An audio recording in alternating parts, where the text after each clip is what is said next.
Hello, good morning. সবাই কেমন আছো? আশা করি সবাই ভালো আছো এবং সুস্থ আছো। আর আমার পরিবারে তোমাদের সবাইকে স্বাগত। চলে এলাম নতুন একটা রান্নার ভিডিওর সাথে।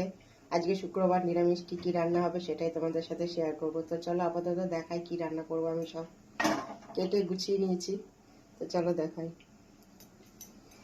দেখো, এটা হচ্ছে সেই কপির ডাঁটা, কেটে একটু সিদ্ধ করে জলটা ফেলে দিয়েছি।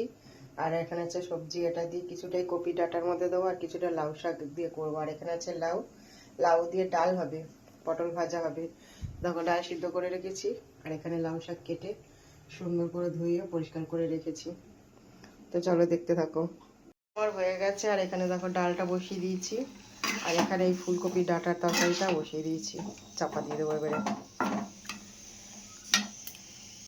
এই ডাঁটার তরকারিটা আমাদের হয়ে গেছে। এবার নামানোর আগে একটু ধনেপাতা দিয়ে নামিয়ে নেবো।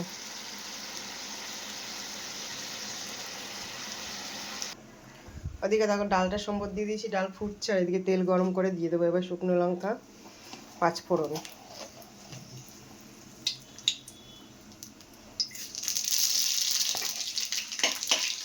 দিয়ে দেবো এবার সবজিগুলো। আর সবজিতে কী কী আছে দেখো, মূলো আছে, ঝিঙে আছে, শিম আছে, বরবটি, আলু, বেগুন, কুমড়ো, এটা লাউ শাক হবে। তো সবজিগুলো আমার ভাজা ভাজা হয়ে গেছে। এবার দিয়ে দেবো লাউ শাকগুলো। শীতের দিনে লাউ শাক দারুণ লাগে।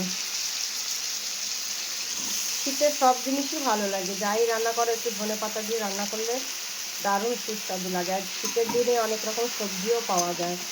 গরমের দিনে সবজি পাওয়া যায় কিন্তু রান্না করাটা খেতে মানে কোনোটাই এনার্জি থাকে না গরমের জন্য। শীতের জন্য ঘুরে মজা, খেয়ে মজা।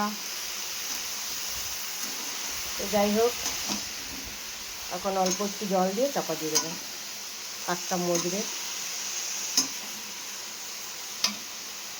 বন্ধুরা, এই ছিল আজকে আমাদের শুক্রবারের মেনু। দেখলে কেমন লাগলো অবশ্যই কমেন্ট করে জানিয়ে যেও। ভালো লাগলে অবশ্যই শেয়ার করে দিও ভিডিওটা, বাকিদের কাছে যাতে পৌঁছে যায়। আর সবাই পাশে থেকো, সঙ্গে থেকো, সুস্থ থেকো, ভালো থেকো।